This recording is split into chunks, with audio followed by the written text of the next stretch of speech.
Hello and welcome back to the only live Monday through Friday lacrosse talk show on the planet. You are watching Daily Dive, and not just any edition of Daily Dive.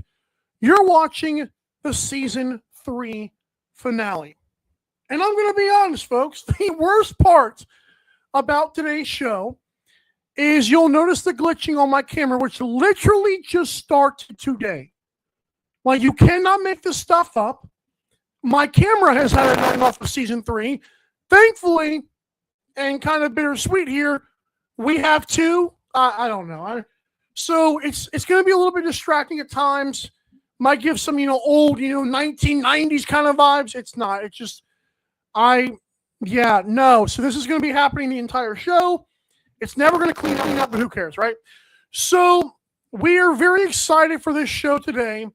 I am live here in Guyton, Georgia. It is Friday, May 30th, 2025, day of the Bandits Championship parade, by the way. But yeah, again, try to deal with the glitching of the camera. Like I said, even the camera needs an off-season or just a new camera, but whatever. So we're going to try to get our guest be the primary focus here. Speaking of good guests, who are they today? Pat Gregoire will be joining us first. He was on the call in the Bandits three-peats. We're going to talk to him about that, among other things. El Jefe, a.k.a. the 12 on Sports Godfather, will be here to talk about all things that he saw in Game 3, because he did watch it live with me, and also what this offseason holds for our side of lacrosse here on 12 on Sports. And Taylor Jensen will be joining the show. He is our Fresh Fits champion. We'll talk to him about that. Then, of course, Rochester's season. Thanks to him for joining us. That'll be later on in the show. Again, the glitching is a pain in the butt. Who cares, right? It's the end of the season. I don't even care anymore. With that being said, we're going to bring in a good friend, a pal, Pat Gregoire. How are you, sir, today? Doing great, Mike. Doing much better than your camera is right now. It's unbelievable. You know it's not just me. You heard it all in all finals, all playoff songs. Guys are battling through injuries, bumps and bruises. They're banged up. That goes for broadcasters too. So you're through the finals. You deserve a nice long off season, buddy. Yeah, like I said, a new camera would be great right now. Okay, so all that aside, I do want to first get to you on this because it's the last thing we talked about was could the Bandits three-peats. And what a second half movie that was if you're Buffalo. Take me through, before we get to the game side, like, take me through the experience. I mean, we've been in Buffalo before, but take me through the three-peat, how it just felt on the floor in the arena. How are those fans, man? It was unbelievable. It was electric. Every time you go to Bandit Land, it never disappoints, and you always get goosebumps. From the get-go, obviously, if you've been to Bandit Land before, the Piper comes down, the crowd gets all sorts of fired up. They do their intros. Well, as we saw time and time again, Saskatchewan was the one who threw the first punch. They go up 2-0, a couple of quick goals, and it was really, really, you could hear a pin drop. It was nerve-wracking for this Bandits group, but Ian McKay, had him on the program this week on OTCB, and he kind of said, they used the losses and the heartbreak that they had to be able to get them through the trials and tribulations of not just this finals, but all the other finals that they've won before. You said it best, I think. And this might have been maybe week 3, week 4. The Bandits, they're inevitable. The Bandits are inevitable. And it does not matter how many goals they're down. They have the firepower offensively to come back. Yeah. They have the defense and Matt Vince to suffocate you. And they are built different. Bandit Land's built different. The Buffalo Bandits are simply built different. And I think one of your things that you talked about, something we learned this year, again, I'm going to pump your tires here again, but I think the conversation, if they can four-peat, has to start. And the conversation ends with if Matt Vince comes back, because 30 plus minutes without scoring a goal, right? Saskatchewan 36 or 30, whatever it was. Yeah, it's like 34. Yeah, you said that you felt like Saskatchewan gave up. I think it was just they ran into a brick wall in Matt Vince and that defense. Well, like, actually, I'm glad you went there because, like, my El Jefe, loved Matt Vince in that game. It was like we were watching it together with him and Captain. It was amazing. And I got to ask you, first of all, are you surprised that we haven't heard the rumors of Matt Vince yet? Is it because he had such a great season where it's not expecting it this time? And also, for the Saskatchewan side of things, I guess to that point, when I say like mentally checked out, I was like, it was 10-6. I was like, they were taking desperation shots. I couldn't believe it. Talk about both those things. So I think we have kind of maybe heard a little bit of speculation. Some folks are saying, we'll probably learn a little more when it comes to the rally parade in about an hour. That's kind of where we learned a lot of the other guys. Paul Dawson last year said he was coming back. But Matt Vince, for what he's done over the years, almost 20 years now in the NLL, the only goaltender, the only player, sorry, for that matter, to win back-to-back twice with two different franchises. The multiple goaltenders of the years. I think he has earned the right to make the decision year by year. He has earned that decision. He has time to go in the off season, talk to his family, talk to his kids, figure out if he does want to come back. I'm sure Steve Dietrich would love to hear an answer right now so he can start thinking about the future and where they go in between the pipes. But I think we will find out sooner rather than later whether Matt Vince is coming back or not. I don't know if it will be today at the parade, but I think we'll find out soon because I think he's going to want to give Steve Dietrich and John Tavares and that organization enough time, whether they decide to go with Orleman or if they think Evan Konstantopoulos is ready to go, or if they have to look into free agency. Or possibly, he's a big boy, the Greek freak we like to call him. He's going to be a good goalie. I just don't know if the time is right now, to be quite frank. But I think he's going to give them enough grace period so they can go out and address the goaltending situation if he does deem to retire. But I think we'll find out soon. Yeah, and so with the rush part of that, it might have been Matt Vince, but I think you might have said on the broadcast, they were taking desperation shots. I was waiting for a quarter. I'm like, has this team not fought back all year? I just was the, I don't want to get to the Jake Boudreau thing, but was the Bailey pressure kind of choking them out at one point? I don't think they gave up. I think their mental thing was like, man, we can't do it anymore.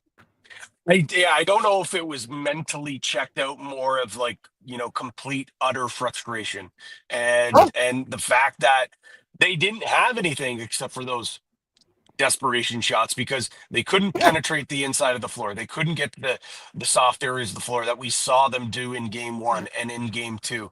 The defense, one thing that they did in the second half that, everyone always talks about how Buffalo, they pack it in, they block shots. They were still doing that, but I thought they did a really good job of still forcing out and getting out on hands, taking away a time and space on the ball. So, I just think they ran out of answers and frustrations started to sink in, and we saw a little bit of hero ball from Saskatchewan, which we really hadn't seen all season long. Guys were trying to do it themselves, and they figured, okay, well, these shots that we were taking, maybe they didn't see them as desperation shots. Maybe at the time they felt like it, because let's be honest, at times during this series, some of those shots were going and beating Matt Vince. Some of those shots in the first half were really beating Matt Vince. Let's be honest. Matt Vince was on Lax Class this week, and he said, I hated my first half. He said he did not feel good in that first half. And I mean, he really shored it up in the second, but I do agree with you in terms of it looked weird for Saskatchewan, considering what we saw all season long in that series, all playoffs long. But I think they just had no options because that's how good Buffalo's defense was. That's how good Matt Vince was. They were inevitable, like you and I first said. So thank you for talking about that, because I'm going to still hype up Buffalo here. I want to end with sound of Saskatchewan. Chase Freeze, I think my camera's going to check out by the time this show ends. Anyways, Chase Fraser, who, you and Teddy, I don't know how you almost ran out of words at the end of it. I was like, come on, man, give me a break. What did you see? How awesome is this guy? A former Pirates legend.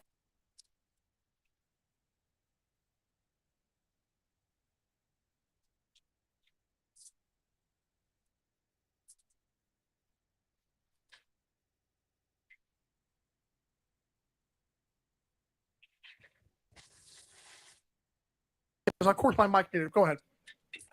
Yeah, I got the first part of that question, Mike. I don't know. Was it about something about Chase Fraser? I heard Bandits legend, and then you kind of cut out there. So Chase Fraser was like, how fun was it to see him, and how do you explain how does he do it? Is it his good hands or what is it?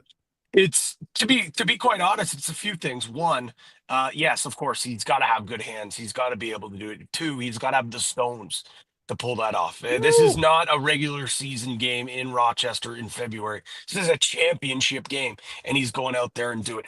The other couple things that go into it, Mike, is the fact that he practices it. Like when the Bandits are going through some of their progressions, or they're going through their power plays, or maybe guys are getting an extra shots, Chase Fraser's on the side, going up against the boards, practicing, going behind the back, going through the legs, trying crazy stuff. Ian McKay told us earlier this week that, they, during the week, they'll go out and they'll shoot together, and near the end, while guys are getting their reps in, he goes on the other side and practices everything. So he's crazy enough to think to do it, but he also has the foresight to practice this. So if it arises in a game where he's got one hand on his stick, he's passing the net, he can go behind the back. Now it's that muscle memory. He said it on Pat McAfee. He's a guy that has always been a creative player, has always done things like that. So he grew up with a bunch of brothers. They probably were doing that stuff in the backyard in BC, and I'm not surprised that he's done it at the biggest moment.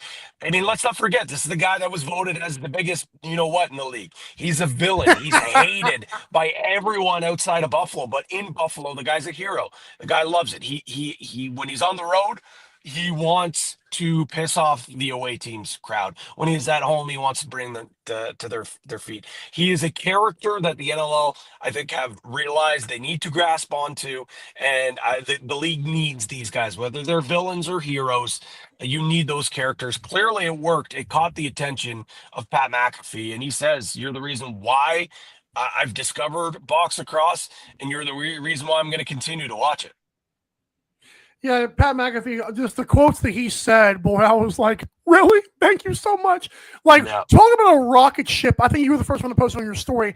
NLL to the freaking moon, man. Yeah. He says it was his version of lacrosse. I'm like, thank you, Pat McAfee. Yeah, it's great. Yeah, I'll take credit too. No, it is. It's awesome to see, man. NLL to the moon. If you're not on the rocket ship, you're probably too late. But it's great to see 300K viewers for game 3 of the final. Just real awesome to see. It sucks that we're heading into the offseason. I hope we don't lose that momentum.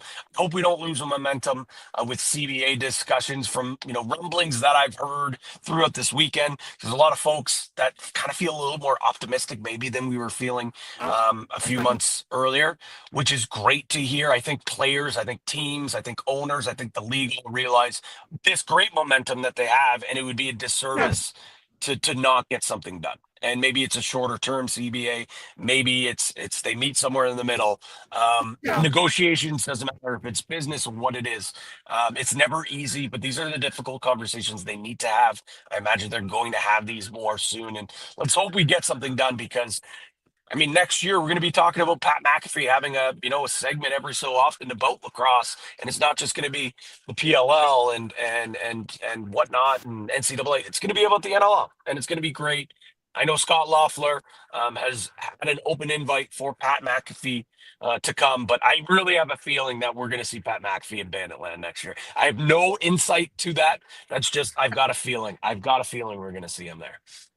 Insider Pat pulling his Joel Watson and Brick impressions. Come on. No, this is not insider information. Pat McAfee's a busy guy between the WWE, his own show, college football. So I'd have to guess we probably wouldn't see him until March or April or May. At least, right? It would have to be after college football season and then after WrestleMania. So it could be maybe next April. Maybe next April we see him at the last Bandits regular season game or June. Who knows? Who knows? Right. Two more things I want to get to you here, and then I want to let you fly out. First of all, I love the Stay Cool shirt. You company man, Coolback Canada, for those who don't know. Of course. CJ Curse, I know you talk about the Canadian you wants to see him. Wow, sock trick in the championship was awesome, right? Yeah, casual, absolutely casual, especially considering 0 goals, 0 points. Really could not find any sort of offense in that semifinal against Penn State. I thought Penn State did a really good job containing him. Right. We found out that he's playing with a pretty it up hand and wrist, but Woo. I think you can expect a lot of that inside the box. We're going to see a lot of them in PLL, whether you watch it or not. But this guy's ferocious. He's an electrifying player. He's supremely athletic. He's got a great shot from the outside. He's going to be a guy that's going to be an absolute dog when the ball's not in his stick. But the thing that I think separates him from some of the other prospects that we've seen, and this is not a knock at some of the others, but like genuinely, the guy just loves lacrosse and wants to get Love it. better and better and better. You could hear him in the passion in his voice talking about his teammates and talking about Cornell and just, he was so genuinely happy to win that championship. We all know great prospects, you gotta love the game. Um, to excel and to get to that next level. And I think obviously when you look at Brent O'Neill, that's the case. When you look at Dyson Williams, that's the case. But when it comes to CJ Kurse, because he's just so happy. He's got such a positive outlook, loves the game. I think Yeah. he's gonna embrace the box game. I know he's already played in Mimico for a summer, played in the World Championships, but this guy, I think the sky's the limit when it comes to what we can expect from him. The sky's the limit, and this guy is the limit. I mean, he's just a dog. Finally, I want to ask you to just tell the viewers here about OTCB. I've heard you guys still do some NLL stuff in the summer. I don't know if that's true. I'm just asking. How was OTCB look for you guys? How was cool looking? So OTCB, we will be taking a hiatus for the summer. Okay. So our last episode for the season just dropped today, so tune into that. We will come back though, probably sometime, maybe late August, early September, to do cover national championship season. So the Minto Cup, Founders Cup, the Man Cup, and then of course the draft in September. At least as all indications it sounds, draft. Talking about CJ Kurse, I think we should expect it to be that early September. No official dates or anything I haven't heard, but we'll come back and do a draft special and then start to ease our way back into it as well. So no NLL coverage from an OTB standpoint there. I coach a junior B team, so I'm going to be super busy with that. But maybe you'll see me hop on a broadcast closer to championship season. I know the President's Senior B Championships in Whitby this summer. Would love to be able to get on the call to that, and the Minto Cup in St. Catharines. So we'll see what happens. I'm going to enjoy a little bit of the off season here, but as you know, Mike, I absolutely love lacrosse. It's going to be tough to keep me away for too long. That's right. Well, enjoy your break/hiatus. Tell Teddy he's awesome. I know he's enjoying the golf course right now, I believe. Yes, he is. Just stay awesome, Pat. And again, thank you for everything you did this season. And we'll see you with a better camera from this end next year. But well, in November, whenever it is. But thank you, Pat. And have a blast, dude. Thanks for having me each and every week. I really appreciate it. But thank you for embracing and covering this game of lacrosse in the NLL. We need more Mike Carvalhas's. The only Monday to Friday live talk show. To be quite honest, I know you get some takes and the way that you talk about the league, but we need more dialogue. We need more dialogue. We need more coverage. And for you to wake up every morning, do a show Monday to Friday, it does mean a lot. We need more coverage. We need more content. Lacrosse fans are thriving for it. So from a lacrosse fan, from a lacrosse person, I thank you for continuing to grow this great game. Salute, Pat. See you, Mike. Have a good one, man. Pat Gregoire, everybody, for the final time this season. We appreciate him for that. Again, my video is great. Thankfully for you, when I pre-recorded this next interview, the camera was fine. So in the last 24 hours, it is went kaput.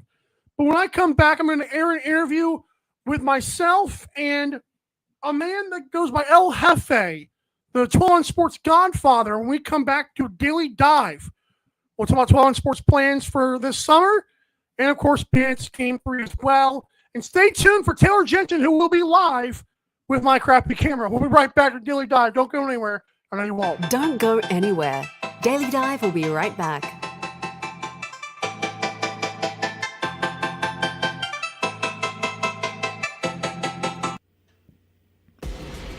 Need tickets to that next event? Well, at 12 Ounce Sports, we've got them with soccer anywhere in the world. Tickets to any venue, any sport. Want to go to NCAA or NFL football matches? We've got them. Yeah. Baseball at every level. Every Power 5 matchup is available. Don't forget, costumes and paint are optional. What's that? You want to go to Broadway? We have those too. Want to jam out? Every concert, every artist. That's right, at 12 Ounce Sports, we've got the tickets for less. 12ozsports.com/tickets.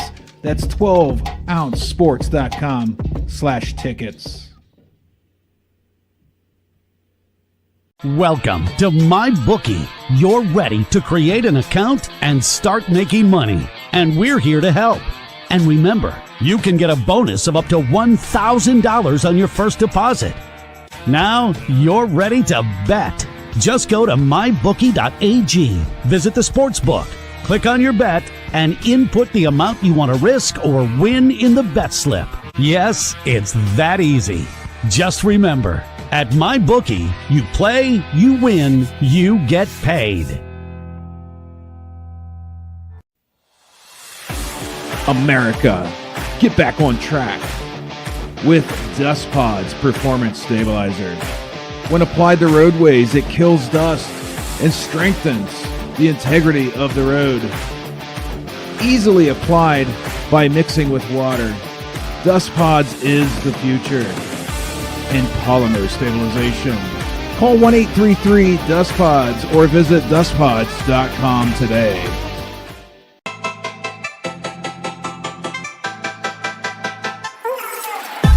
Daily Dive is back in 5, 4, 3, 2, 1.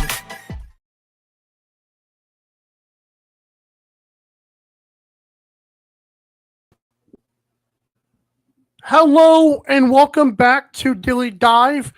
I am your host, Michael Carvelis. We are live on 12 Ounce Sports, and the best part about that is we have Station Godfather, Network Janitor, as it used to be called, Yes. LFA. Yeah, so the janitor, you took me way back there. I haven't been called that in a while. I wore my Morty Seinfeld glasses for this to kind of sound like a stat nerd. How you doing, Michael? Jeez. I'm good. I'm not an analytics guy, but if you're a stat nerd, more power to you, man. I love stats. You've completed, is this season 3 of the show? It is season 3, and I think like most of season 1, 2, and 3 were on 12 Ounce Sports. I think the first part of season 1 might not have been. My mind is stupid, but yeah. I'm not sure any of season 1 was. You were a defector back then, but I saw you got some, not to go off script, I know you have questions for me, but I saw you got some hate from Buffalo fans online. Is that normal, or is that just, during the playoff push? Oh, playoff push. A lot of them actually follow me. It's funny you say that. A lot of them follow me and I think poke fun because they know I don't care and they know I can take it. But I used to not be able to take it. You know that. But yeah. they you used to have hello, Taylor Mathis. You've grown. Yeah, you're getting better at growing it. Bigger, fatter, stronger, all that. Oh, those I didn't say faster. All right, so I want to thank you for coming on this show. You haven't been on Daily Dive before. I've been on a few. What just happens? Go ahead. No, I was gonna say, I thought you were gonna question yourself. I was gonna say I've never been on Daily Dive, which seems like a crime. We house it on 12 Ounce Sports. I've tried. You just wouldn't let me. I didn't make the cut, so here I am. I'm happy to be here. Well, it's funny because the reason you would ask to be on this time, right? Or I didn't invite you this time, right? This was Mike. This was that's my what I figured. idea. Yeah, you think the kind of Well, goalies it's just good. want to sit around and listen to you yammering all day. Maybe they want some fresh meat. That's fresh meat. So, like I said, you are the station godfather. You are what helps a lot of this happen, if we're being honest. But let's jump into lacrosse because that's what the fans want to hear. Yes. You joined myself and Captain for a little watch party for Game 3. Stuck through the whole thing, even though it got really disgusting really late. Just ugly game at the end. I want to ask you, because we're going to get to Montana later, but you've never sat down and watched the full NLL game before, have you? I have. Thanks for giving me credit on that one. Yeah, it's not my first rodeo, as they say. Never knew that. Two things of note from that game. One, the Bandits proved, they're worthy of a three-peat with an 8-0 crushing in the second half. Nobody saw that coming. And then, we were off air doing kind of the live look-in with your boy El Capitan. Yes. You never hit. Did you go under or over? I still It don't went know. under. So I originally went over. It stayed under, so he got his money. I didn't obviously put any money on the game, but I had chosen over for that game. Yes. Okay. And I think I was busting your chops because it was 11-10, 12-10 the first two games. They picked that over under for a reason, but barely made it. I have a question. Maybe somebody can chime in live. How often has it happened that you have a best of 3 and the final score in all 3 is almost the same total combined points? You had 21, 22, 21. That seems odd. That seems like some kind of scoregami. Well, it's funny because unfortunately, like sports, I know betting in the NLL doesn't go back, but I'm sure we got some stats like Adam Levy and others can look back. Heck, I can do it myself. I'm not going to do it live here, but no, that's a great question because even the blowout, you're right, hit 21. It's like it's almost impossible. 21, 22, 21 were the 3 combined scores. I've never seen anything like it. And I want to pull up the box score. The goalie for the Bandits, I said this during our watch party. Matt Vink. Matt Vink had 42 saves. I know Sigliano had 40. It was about the same number, but when they needed to shut down the rush, this Matt Vink guy, he was my MVP. Who ended up winning the MVP? It was Ian McKay, which is very weird because I thought that was more of a playoff thing, but it was Ian McKay who had a really great finals overall. And he did. I mean, but he had, last game though. He didn't have the most points in the final game. That's what I'm saying. Josh Byrne went off, but finally, this Matt Vink guy really impressed me like I say, he only had 2 more saves than his counterpart, but 8-0 in the second half. When they needed him the most, he turned into a brick wall. And I'm preaching to the choir because you heard me the whole time we were watching the game live together. Right. They can't get anything against this guy. And I think it was late in the third, the Bandits had made it, like 10-6 or something like that. Yeah, it's tons of time left. And I don't know if you remember me saying, I'm like, I don't know. I think this is over. I don't think they can't. First of all, they couldn't even really get a lot of shots off at one point against the Bandits defense in general. But when they did get shots off, they were just hitting a concrete wall. I don't know. I don't know if Adam's watching and can chime in. How often has a goalie gotten MVP of a finals? Has that ever happened? Oh, I think even it may have been Dylan Ward who, like, whenever the Bandits won it, like whenever the Mammoth beat the Bandits a few years ago. I can't remember, but I think a goalie has definitely won it a few times in the finals. The regular season MVP is where they don't get their credit, even though they should. Yeah. But yeah, I think goalies in the finals, obviously, it's easier for a 3-game sample size, I guess, for these guys. So here's a question for you. And, the Rush kind of,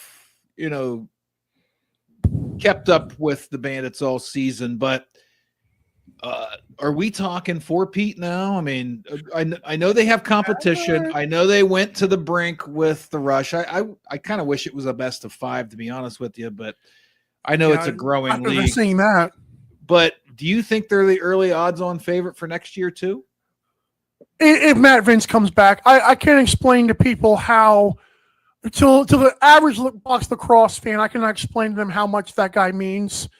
If I don't care who they plug and play next year, if it's not him, if he does hang it up at 42 years old, if he comes back, he got better this year than he was last year. He's 42 years old. Good for him. Yeah. Wow. 3 peats now. Okay. Well, any early, word? Is he leaning one way or the other? That's the thing I've been shocked about is we're a week later and we haven't heard anything. Maybe they're still celebrating. I would love to know that because I think last year or the year before we actually heard some stuff about that, and now it's like there's nothing. Like is it because he was that good this year? Like I don't know. That's been baffling to me this week. And another question for you is, let's say he does retire. Is there a Del Bianco type goalie that might be a free agent that they could just go scoop up? Well, I know CBA, there's a lot of 1-year deals expiring. I've heard different stuff from like different goalies. Like, I don't know. Like, I know Nick Rose might go back to Toronto because he knows Jimmy Dowd, he likes the guy or whatever, but like the owner of the Rock. But I do think. What do you mean go back? He'll be a free agent so he can just pretty much pick where he goes, or? I think Nick Rose is a free agent, yeah, because they trade him this year and then everyone knows he wants to go back to Toronto. But even then, could Doug Jameson of Albany go back? I have to look at the expiring contract. But there's a lot of guys, including goalies, with expiring contracts, and CBA will determine a lot of that. Okay, well, yeah, and as I hear you talk, I'm wondering, do these guys chase the money, or is the money pretty similar, so they just kind of chase the city? Where's the money lie in the goalie contracts? Oh, I'm assuming they have to get more than other players. I would have, and I don't know this, like, I don't know if I've ever heard it broken down. I know I reported that Dane Smith made $100,000. I know those guys are few and far between, if any. But I will say it would not shock me if a good goalie makes more than other players on the roster, most of them, if not all. Okay. All right. So there you have it. Like, all right. Nico's got to be making something. I'll be interested to see the lines whenever they come out, maybe over the summer, of who the favorite is for next season. But I think I think you're going to see the same two teams, right up there all season next year. Vancouver, Saskatchewan, and I'm telling you, if Matt Vince is back, it's Buffalo. I will also mention this to you because I'm going to make a prediction because you're here and you're the network guy, the man, the boss, the legend. I think CBA is going to be not much better because we haven't hit a huge sponsor yet. But I think this is like the last CBA where we're still in the mud. And I think it's going to be a tough sledding. But I don't think they're going to chase the money just yet. So I think we're going to see a lot of the same stuff. Oh, all right. That helps you. Now, I got to ask you, what is your take on box lacrosse? Again, we're going to get into a Montana thing. We're going to get into another league that we're going to be doing in the off season here. What is your take on seeing box lacrosse? I'm sure you've seen field. Do you prefer box lacrosse? Pat McAfee says he does. So, emphatically, yes. I watch both. I watch the NCAA Final Four. Yeah. And of course, our partner, Illinois Wesleyan, broadcast a lot of field lacrosse on 12-ounce sports. And no offense to the field game, but the field game to me feels a lot like sometimes the pace of baseball, where the box game feels to me like the pace of, football and auto racing, and it's just kind of hockey, ice hockey, everything. Like, you kind of have everything you want in a sport kind of wrapped into one when you get into the box lacrosse game. And then, my co-host on Thursday nights, his son plays the field game, and he's getting in the box too. The younger guys actually prefer box lacrosse is what I'm hearing. I don't have a huge data set, just a friend and his friends. Right. But, be able to check a guy up against the boards. The field's not that long. It's fast paced. You're up and down. Whereas you even pointed out off air, in the field game, in college, they have like an 80-second shot clock. So you get a lot of downtime in the field game. So I think box lacrosse is an absolutely amazing sport. I can't believe I didn't know about it until your show came on my network. Same. I almost feel same way, kind of. It's not I don't think it's well promoted, to be honest with you. No. I think that's changing. But as the Pat McAfees of the world catch wind, somebody in these front offices need to be really smart and strategic about how they present this to the consumers out there, the consumers of sports, because you have an opportunity where some huge names on TV are starting to talk about it. You don't want to fumble the ball right now, because if anybody's listening wants to listen to me, I'm mostly box lacrosse fans already watch your show. But if somebody stumbled upon this show and doesn't know much about it, I'm telling you, it's got a lot of what you want. And they fight at the pro level. Oh. They're sprinting up and down the field. What's the shot clock in National Lacrosse League? I should know this. I think it's 30. I don't know why. It's 30. Okay. It's a trivia question, Mike.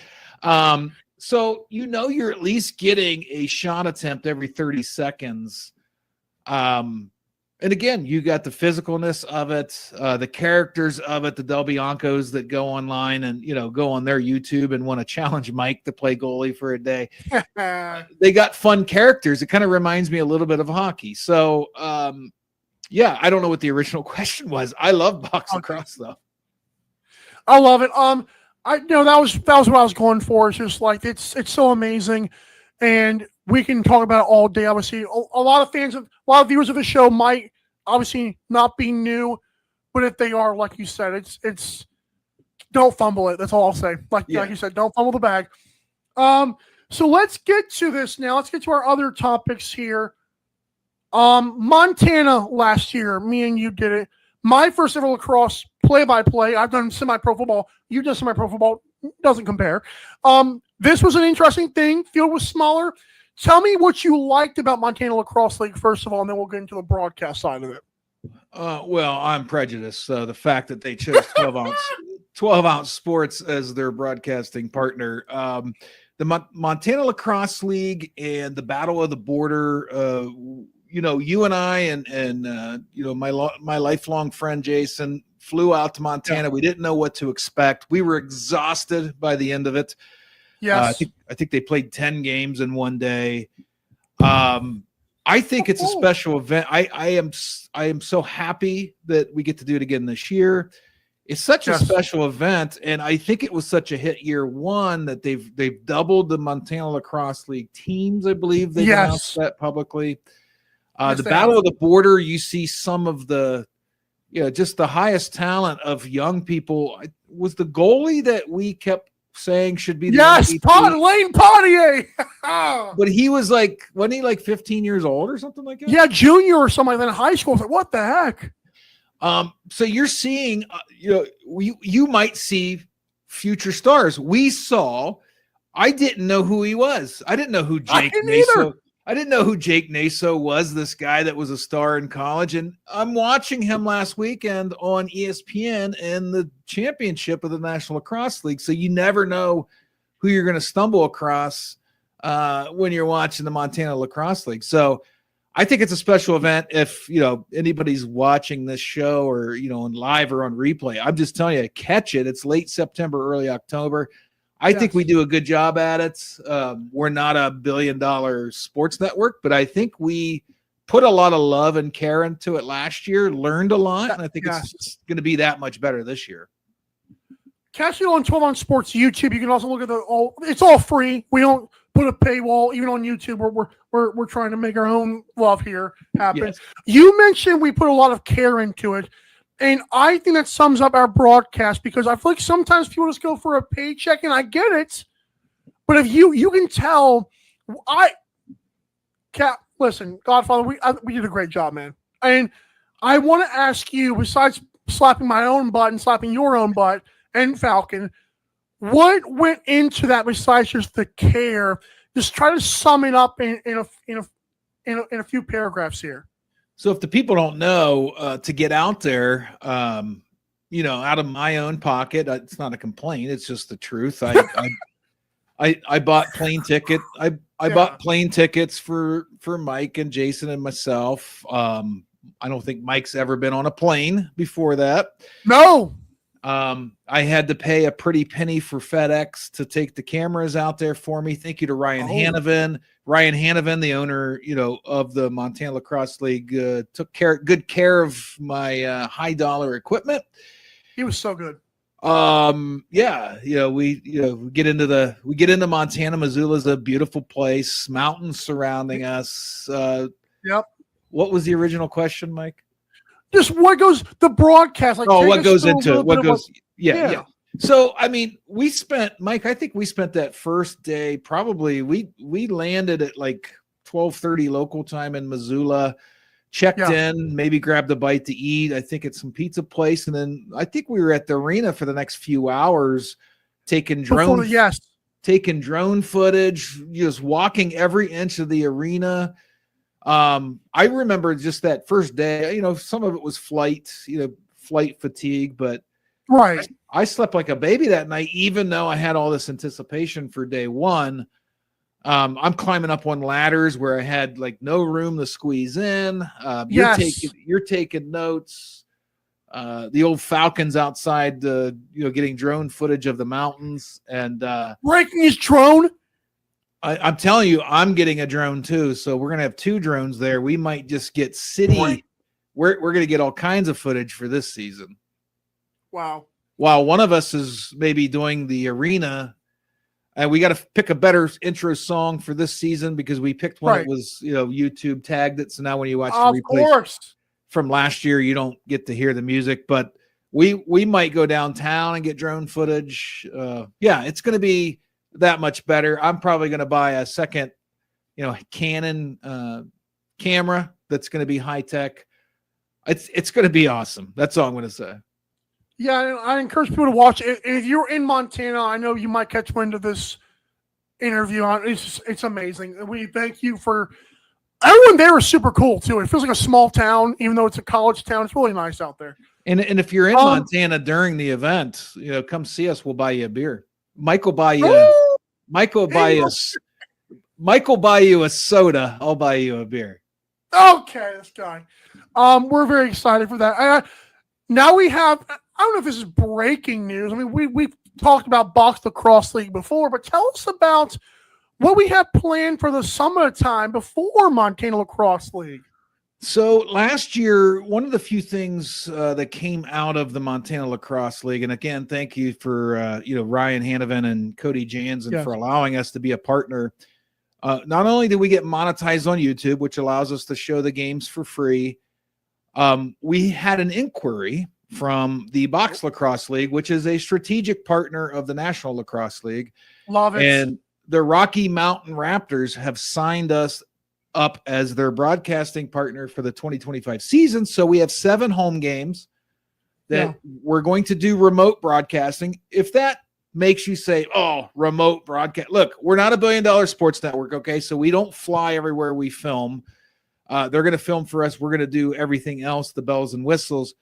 The guy on the left of your screen here that's interviewing me showed me, I think it was the NBA G League or something. Yeah, just doing, some high scores or like their next developmental stuff. Yeah. And it was a remote broadcast. I mean, that is one of the byproducts of today's technological explosions is you can have fragments here, fragments there, and a fragment in the arena and do a professional broadcast. So that's what we're doing. We're doing a remote broadcast. I'm going to be here in Ohio. Mike's going to be in Georgia when he can actually make it or doesn't sleep in. They're going to be in Denver, and we're going to all kind of merge together and do these, live broadcasts of these 7 Rocky Mountain Raptors home games in the Box Lacrosse League. And if it goes as well as I think it's going to go, hopefully we will be the main broadcasting partner of the entire league, which means I'm going to have to find some talent outside the two guys on the screen right now, some play-by-play guys and things. But yeah, we have a new partner, and that's because of the Montana Lacrosse League. So I'm pretty excited. I won't be silly till my show. Yeah, you're very excited. Very excited. Yeah, I'm very happy about this. And just to put a bow on this, Box Lacrosse, if you're not a fan now, join it because you will be happy you did. It's a community. It's not I don't see a lot of like evil things because we haven't reached that part of social media yet. So get it while it's hot, get it while it's professional and classy online and enjoy it. Like it's amazing. And it might open up even bigger doors, like you said, not just the league, but more stuff. And we love it. We love everything. And shout out, you let the people know where they're playing these games at. Do you remember that? The practice facility for? Oh yeah. You tell them. Colorado Mammoth. Go ahead. The Colorado, it was a champions, very storied franchise. A lot of great fans. Same place to Mammoth practice. So you might see some more stars on the horizon. So our Box Lacrosse League partner, the Rocky Mountain Raptors, play where the Colorado Mammoth practice. So, you might see a star on our broadcast. And I wanted to say, Mike, before you let me go, because I know Daily Dive doesn't run for hours, but and I can be long-winded. 12-ounce sports, you might notice we've kind of transitioned a little bit away from stuffing the day full of talk shows. We're trying to. We're always going to keep Daily Dive. We hope Captain Lou sticks around forever, but we're looking for more Rocky Mountain Raptors. We're looking for more Montana Lacrosse League. So if you're watching, contact us because we can do remote broadcasts. All you have to do is send us a video feed, and we take it from there. Professional can scoreboard, play-by-play, way cheaper. Everything. Yeah, way cheaper. I don't think the Rocky Mountain Raptors believe me. When I quoted, what we would need to pay a play-by-play guy, I think he about fell out of his seat. So get a hold of us. Yeah, and thank you again, 12 Sports. We're not going to go away, even though it seems like COVID didn't help you. I know, but I've been with you for a long time. You're a loyal guy, easy to work with, and I'm telling you, folks, not to pat our own butts. We're here to stay. And we're very happy that you're here and along for the ride. Thank you so much. Mike's patting a lot of butts today. Go ahead. Hey, you'll get a butts or whatever. Thank you, sir. And any parting shots or last words? Just thanks for watching Daily Dive all season. I know we had a few changes through the years. People coming and going, time change. Stick with it. I know. I'll tell you, the guy on the screen with me loves doing this. He works tirelessly to put this show on. He takes your heat online, but subscribe to it because I'm telling you, it's just going to keep getting better. And I think the network's going to keep getting better as we add sports and kind of focus on that. So that's my parting shot. We'll have you again on next year. Yeah, there you go. Don't go anywhere. Daily Dive will be right back.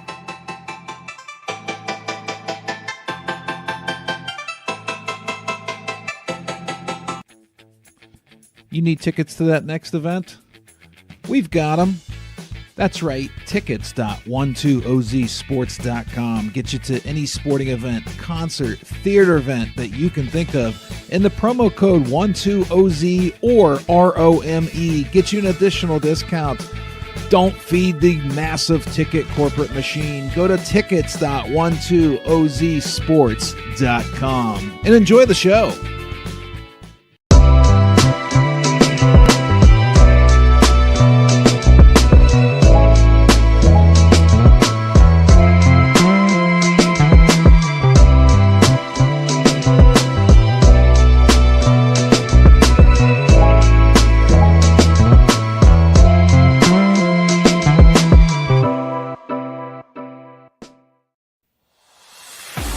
America, get back on track with Dust Pods Performance Stabilizer. When applied to roadways, it kills dust and strengthens the integrity of the road. Easily applied by mixing with water. Dust Pods is the future. And polymer stabilization. Call 1-833-DUST-PODS or visit dustpods.com today.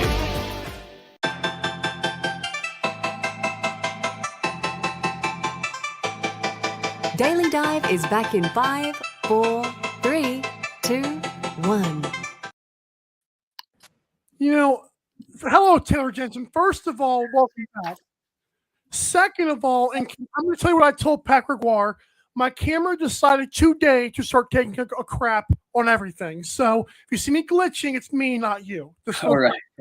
How are you? Having me. I'm good. I'm awesome. I'm just coming off that big fashion win. Yeah, okay. I'm feeling good. To be fair, that's why you're here. And I just want to say, first of all, thank you for short notice, I'll say, coming on the show. Fans did vote. I'll be full transparency. I did vote for Joe Harris because I wanted to see a dynasty, but I did vote for you in every other poll. You got a ton of votes, man. I was impressed. Yeah, I was only worried when I was going up against Will. Those as a hometown heroes. There's a hometown rivalry there. Yeah, I was good. Yeah, Twitter did you well too, because I think there's a few Rochester diehards on Twitter too. They're I swear, I love them. They should do a podcast. I feel like these guys are great. Thank you for joining us. By the way, just for the people that don't know, because even I knew you had a good year, but I didn't realize how good of a year you had until I looked at the stats just to make sure. You had 1 goal last year. How about 3 goals this year, big guy? I know, that's freaking 300% better. At this rate, I'm the MVP of the league. Woo! Triple the production there. You also had 7 assists, which is off from last year. 120 loose balls, almost doubled last year's total. This is the part that I love, because I want to ask you about this first. 19 caused turnovers. How in the world does a guy like you take 17 block shots? I know Paul Dawson had 53. Does that hurt? Tell me does that actually hurt? Because I don't know. It depends on where you get hit. I like to get hit upper body, but I seem to always get hit in the thigh or the quad, and that stings. And then you get a dead leg and limping off the floor. But I like to get in front of the shots. I'm no Ian Lord or anything, but Matt Gilray, yeah. You got some dogs on that defense. I think was Matt Gilray snubbed for defensive player of the year consideration there? Always. I mean, he's I really look up to him. He's so good. I try to kind of be more like him every time I play. So most definitely. I love that you put the television on IG thing, because Twitter. There's not a Twitter I found out for you, but I'm glad you plugged that, because we need to plug that in there. Thank you for putting that. Your mic is huh? Your mic is going crazy right now. It's ridiculous. Yeah. Hold on, let me just make sure, because you say you can't hear me at all, or what? I can kind of hear you. That's so lame.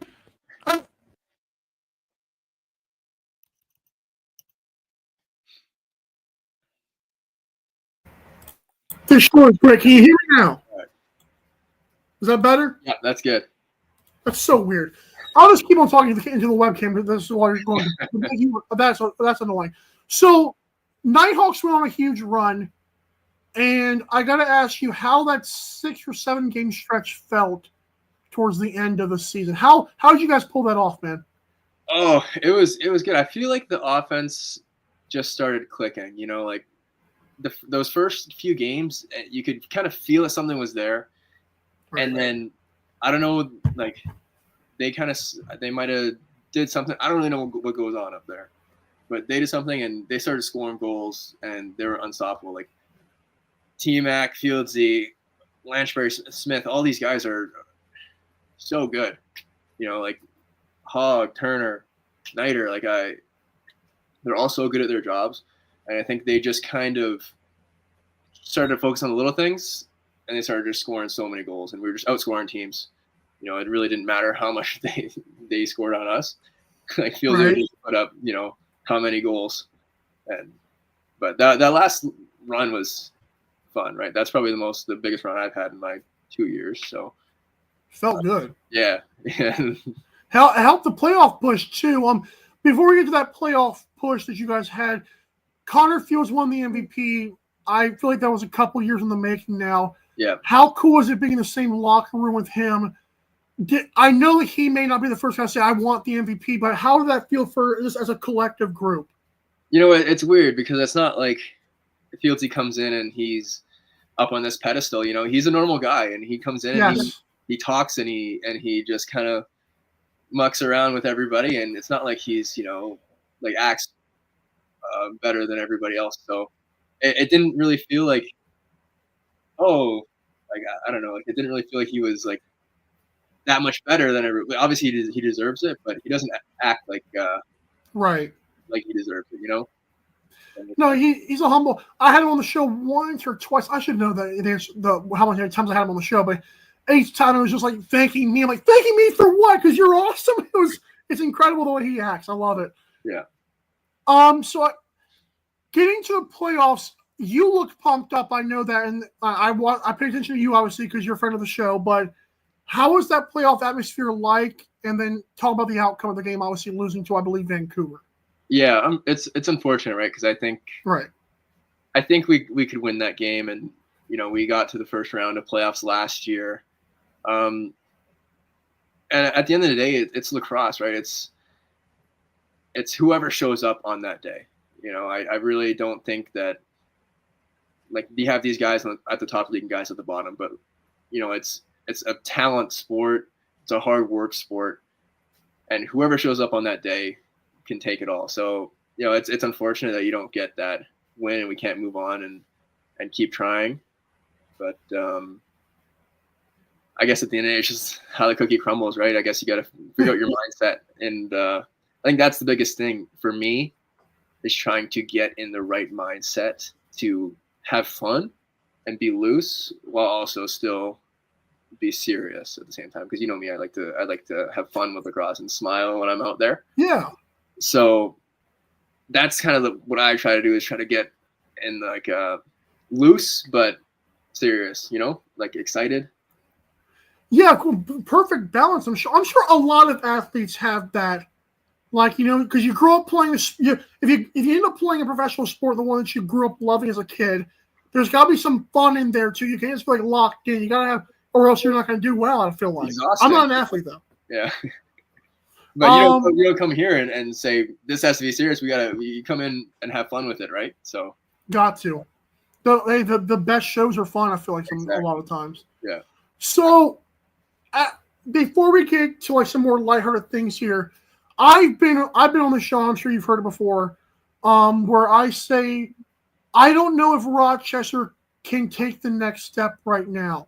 I feel like they need, like, you guys may need one or two more pieces. I don't know which side of the ball. I'm not an X's and O's guys, but what is your retort to that? Because I'm sure I'm not the only one. What is your retort if you say next year, same roster, what can get better for you guys to take the next step? I don't know. You look at I always notice this, but you look at our schedule, or not our schedule, our past couple of years, especially the 2 years that I've been on, I've been kind of really paying attention. And it's like we're always seeming to get better. Right. And there's a lot of stuff like we definitely have the players, and there's a lot of stuff that I think can be hammered out in practice. Right. Like Buffalo just won, and those guys have been playing together for a long time. You know, you get to know, and you'll hear them say it. I've heard them say it on their podcasts that you get to know your players and exactly what they're going to do. So another year just kind of builds chemistry. It builds an understanding, and it builds team. You know, so our GM is great, Daniel. He always makes great moves. So, you know, I'm excited to see what happens, and I'm excited to see the growth. And even Hazer too is an amazing coach, and I really like playing under him because he doesn't it's not just stagnant. You know, he'll have some stuff and that we're gonna improve on for sure. You know. That was my coach of the year, Mike Hazen. Just saying. Yeah, me too. Love that guy. I'm telling you, guys that really to start the season with Buffalo twice. I think you guys played Saskatchewan early. That was a juggernaut. If you guys just rebound and act like nothing happened, yeah, I think that to me was a testament to everything. Halifax twice. Yeah. There's a good teams. all top 8 teams, right? Yeah.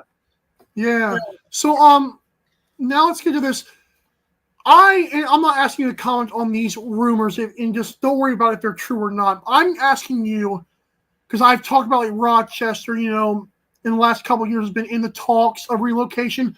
Regardless of that, what do you love and what can you tell fans that are on the outside looking at you like myself about the city of Rochester, about the fans, about why you guys are a great franchise? Yeah, there's really I don't think there's anywhere else you could go that would have any matched franchise or any matched fans. Like they're loyal and they come out to all the games. I remember I was coming to when I went to RIT. I was coming to all the games too, and Wow. It's really taken off, right? So it's really kind of like I've seen it even in the past 2 years. The fans and more fans coming. It's awesome to be in Rochester too. I like it here. The lacrosse community is huge. We're going to schools and to practices, and all the kids are coming up to us and saying, "Hey, I saw you fall on your butt," right? And but they're coming up to us. They're excited to be here, and I love being here too. So, and I do think it's important to build a loyal fan base, because there's going to be the people that want to come when you guys are only winning or only getting farther in the playoffs, but that loyal, especially the young group of the next fans, come on now. It's great. Yeah, exactly. Two more things to get to. They're more lighthearted. I don't know if you know Chase Fraser, but how cool is it seeing? Because we know the Elijah Gash, Jack Belter thing happened this year. Kind of got some clicks online. Then you saw Chase Fraser make Pat McAfee seem like become a fan of the NLL. As a younger player yourself who knows how great this sport is, how cool is it knowing that we are so close to breaking through? Yeah, it's gonna be it's nice to see the sport taking steps. Yeah. And we have people like you to thank, like Adam. Honestly, without you guys, you guys are almost like a backbone, and I think a lot of players I definitely appreciate you guys come here and take time out of your day to talk about us, and to have us on your shows. And I know you're making huge money off of this stuff, so. So are you. I'm saying you guys could be. I'm not saying millionaires yet, but I said before, the one big sponsor is going to latch on, and it's the moon to that after that point. Yeah, exactly. I'm with you on that.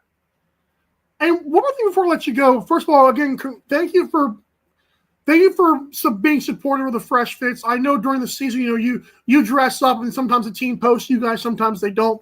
That goes for all the teams. But thank you for engaging with the social media with that stuff, because that was awesome to see. I noticed something, and this is a weird way to end it, but I looked on Twitter at Rochester just searching up Taylor Jensen, and I noticed you did something that I had not seen. I'm killing myself for doing it. I'm right now for doing this stuff. How did I not see between two posts? Is that going to come back? How fun was that? Whose idea was that? Because these things are actually pretty good. I loved them. Right. Yeah. You've seen the Between Two Ferns. Yeah. Yeah. So it was my idea. I brought it was. I brought it to the media team, and they loved it. So they kind of took it and ran. That was fun. That was a lot of fun. I'd like to do it again. So right.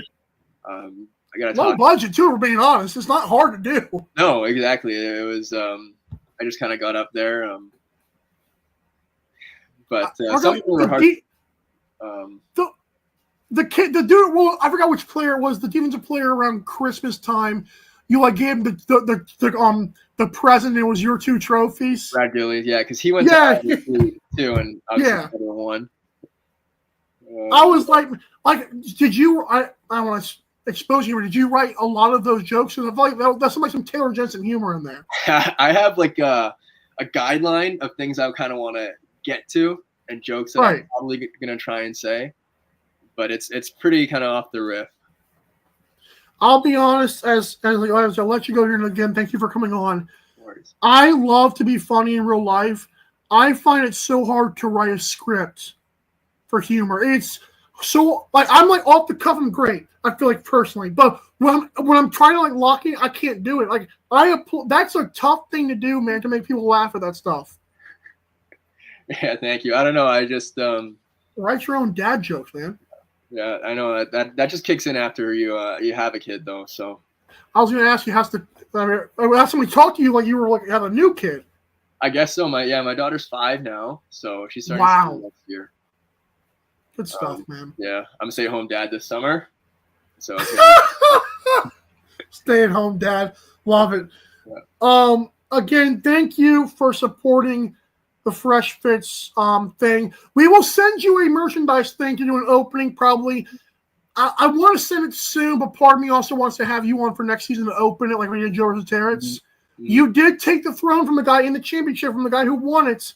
So obviously we're going to give you some merch stuff too, so we'll reach out and get your sizes and stuff. But Taylor, thanks for being our last guest of the season here. You were awesome again. I hope you only get better. I'm sure you will. Shout out to Rochester. And again, thank you for everything, man. All right. Thank you for having me. It's an honor. Hey, enjoy the off season. I will.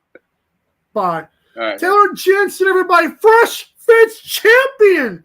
That was fun. He also is a good technological guy because he told me my microphone wasn't working. And see, I knew it. I give up. I give up.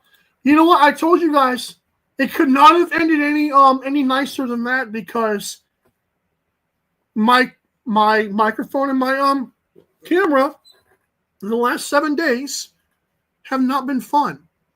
So we'll get new ones for the off season and for season 4. I want to tell you guys, I should have this off the bat. I did not have it off top. Season 4 will begin. I'll make sure I get this right. We may have to actually post this. I believe it's November the 3rd.